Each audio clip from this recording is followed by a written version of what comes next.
Good morning, everybody. Erev Shabbos Kodesh, Parshas Tisa. Finished Purim Cotton. Celebrated this year. Learned a little Torah and drank a little bit.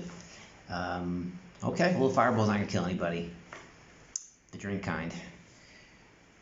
So this is a very interesting parsha, Parshas Tisa. This tie-in with a lot of different pieces. So the first one interesting area. How to fix Leiv Ksil B'Smola. So it's a concept that Orchion Bimino and Ocean Kavod B'Smola. So a person, there's two sides. There's two sides of a person. There's the Torah side, there's the spiritual side, and then there's the physical side, money side, the Gashmiya side, the Chamoriya side. And our job is to really kind of bring those two pieces together. Our job is to kind of put these pieces, two hearts, two sides of the heart together. Well, Kisisa, to raise. Well, Torah, you don't have to raise that side. The Torah is on that side already. But the Pri Tzaddik talks about Kisisa, that there's one way to kind of raise the other side, is that's through tzedakah, that's through doing mitzvos. Many people, the whole week that they're busy, most people the whole week that they don't have time to learn properly or at all. Not guilty, but okay, maybe properly. And that's kind of what a Kisisa is trying to do.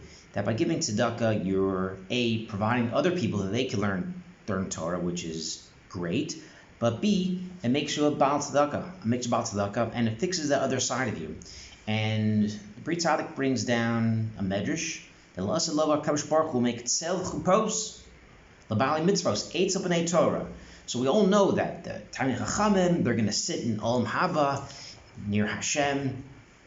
What about the guys who don't learn? What about the guys who are, don't learn so much? But there's a medrash that says that Hashem will make chuppos right next, the doors next door to those Talmidei Chachamim. Those people that are learning Torah, those people will be right next to the Baalei Mitzvos, the people that give tzedakah. And that's kind of a way to imitate. So Moshe, who was, Tolu Rosh, hanging his head, because we know at the Egel, the people were literally supposed to be killed after the Ma'aseh Egel. But there's a way Hashem gave him to Kisisa, to raise their heads of the Bnei Yisrael, is through tzedakah, is through taking the things that maybe cause bad things to happen, like all the gold caused the Egel to happen perhaps, or it helped it at least. And there's a way to kind of raise the Bnei Yisrael up, is by giving tzedakah, and tzedakah is la'ad. Just like Torah is a la'ad, so too, tzedakah is omedes la'ad. So that's one way to kind of bring these two pieces together.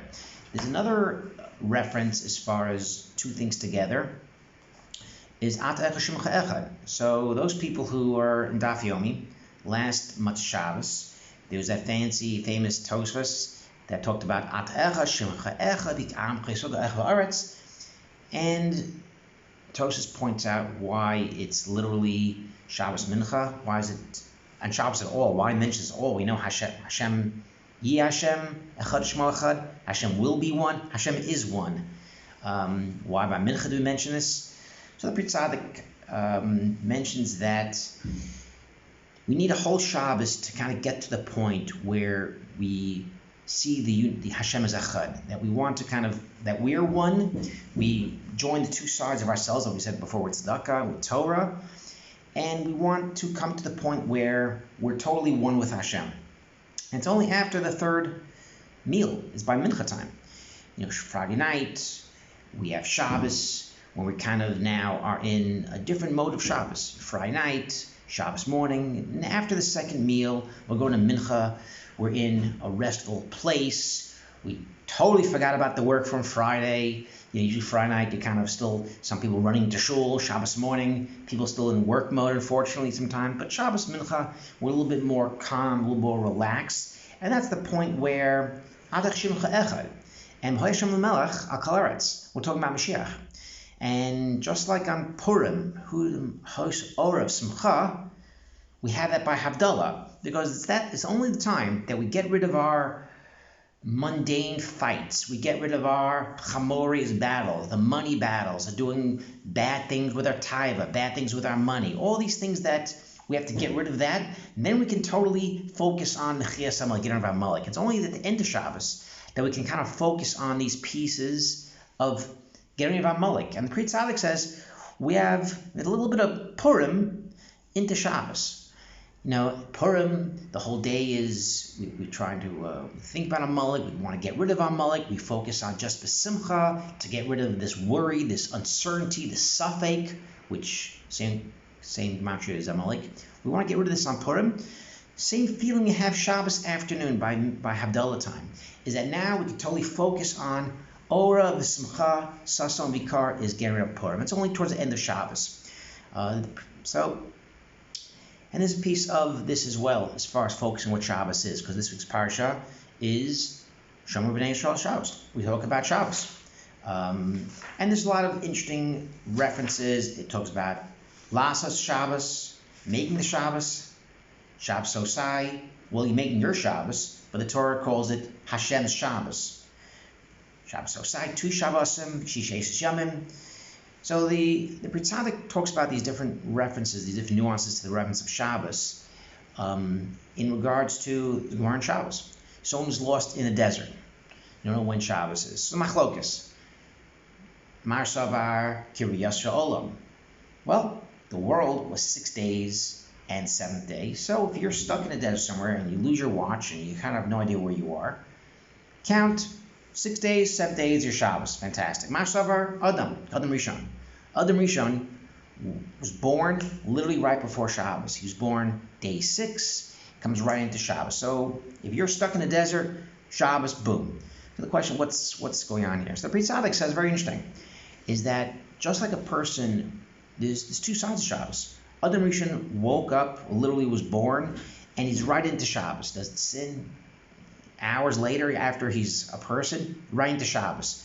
That Shabbos wasn't his own. That Shabbos was Hashem's Shabbos, an influence from Hashem. So that's Hashem made holy. After Shabbos, now he has 6 days to get to the next Shabbos. The next Shabbos was a result of his doing.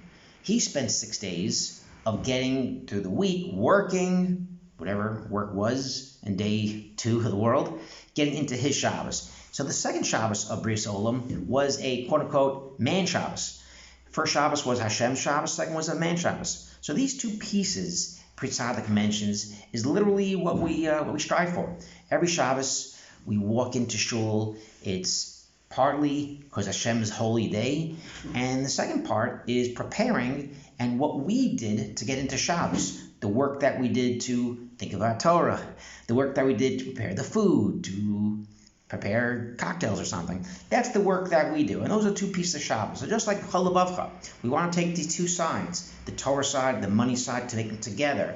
And just like towards the end of Shabbos, Hashem Echad, Shimcha Echad, we want to take the parts of Hashem that's one, that we now can focus on Amalek. So too Shabbos. We want to take the two aspects, the aspect of Hashem Shabbos and our Shabbos, and put that together and make it a one peaceful and fantastic Shabbos. Shabbat Shalom.